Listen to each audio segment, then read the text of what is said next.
Hey guys, I'm out today checking a few traps, the rat traps and the mink traps. Nope, nothing in the mink trap. No signs either. I don't think there's many up here now. A definite decline in the mink, which is what we're after.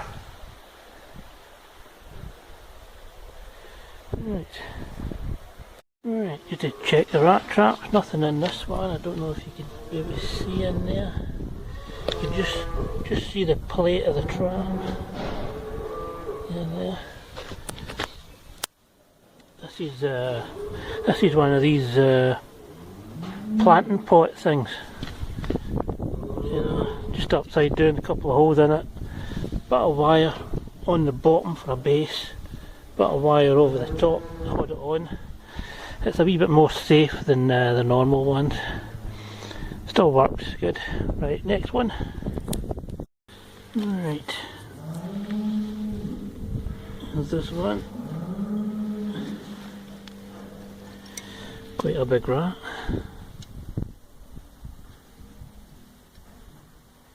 I think there's only one here though, one rat. Even though it looks like there's a wee bit of, a few signs of it. If you're wondering how I set my traps up, it's a wee bit squashed here. You might notice, if I can get this right,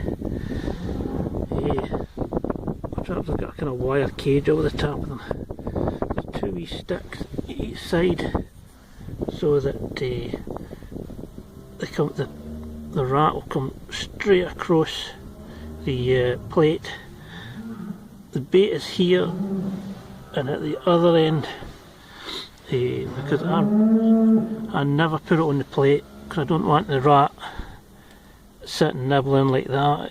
If it goes off, it'll catch it by the face or whatever. As you can see, there's some sign here going along, but the fact that that bait is still here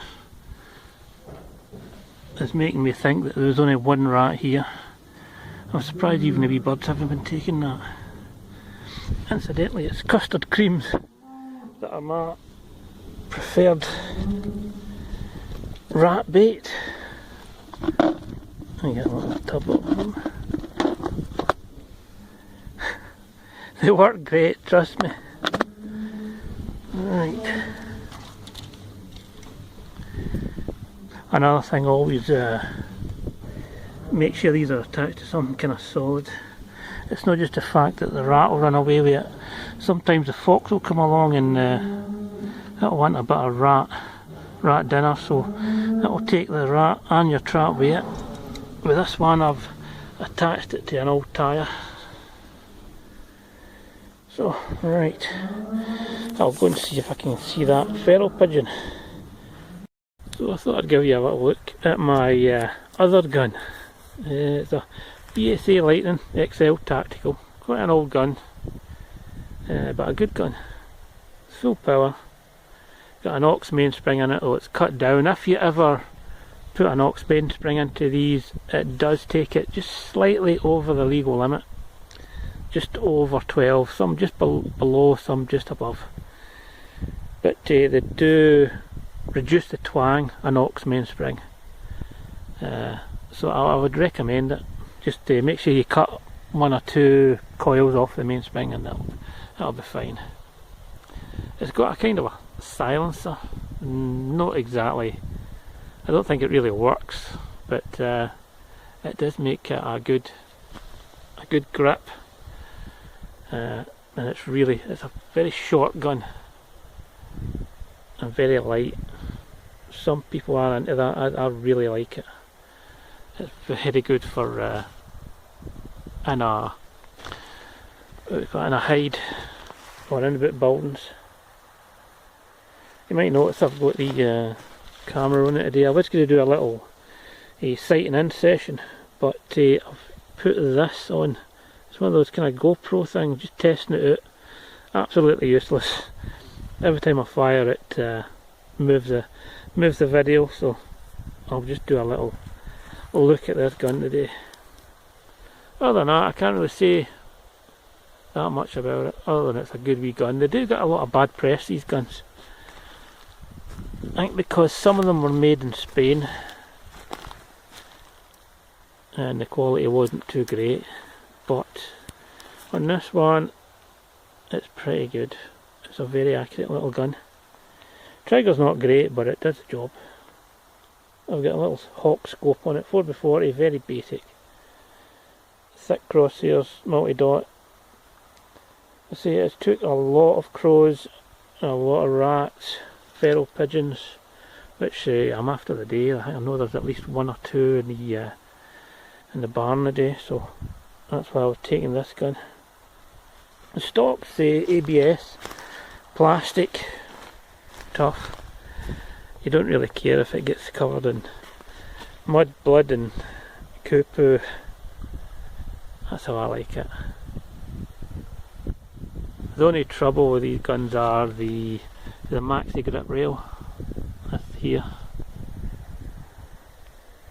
And there's no real trouble with the actual attachment or anything. It's just you need to take that off. You need to take that off if ever you're taking the piston out, and it's a real hassle. You've got to knock it forward. You've got to heat it up and knock it forward, and getting it back on is a real hassle, real pain in the butt. But other than that, really good wee gun.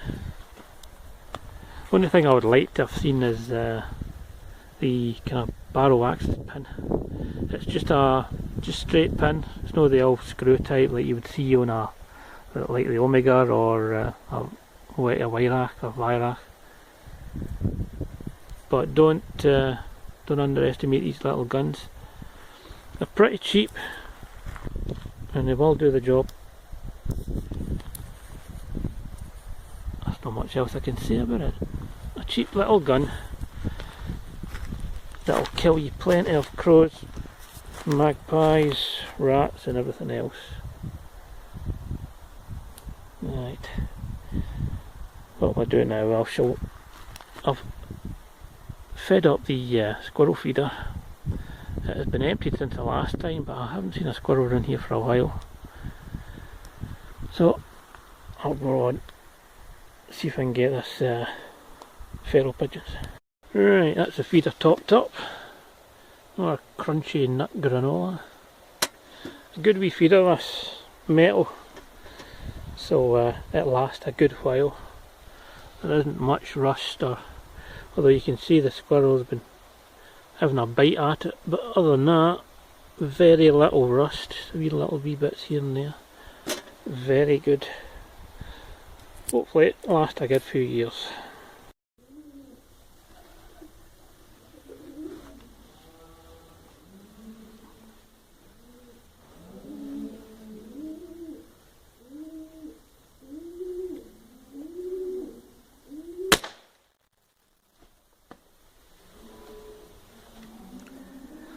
Well, I hope that worked, because the mounting system on this camera is absolutely shocking. I'll reload. I think it's a clean kill, but you can never tell 100%. Go have a look.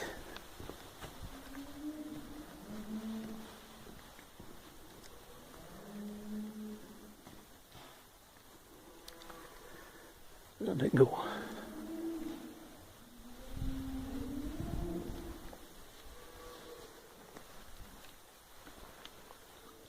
I think I see it. Oh.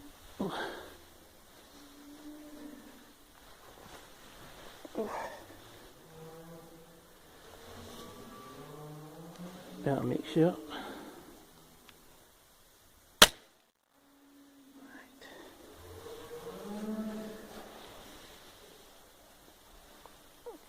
Yeah.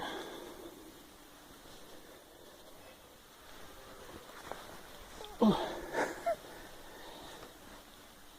I'm in some old hay. Yeah.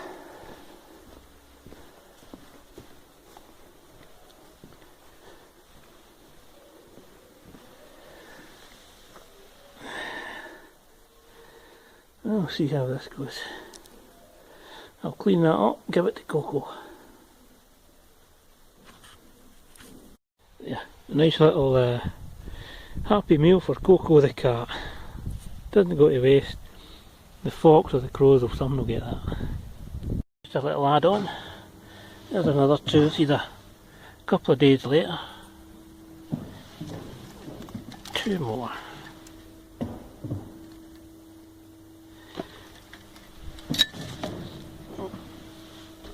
Try and all fall over.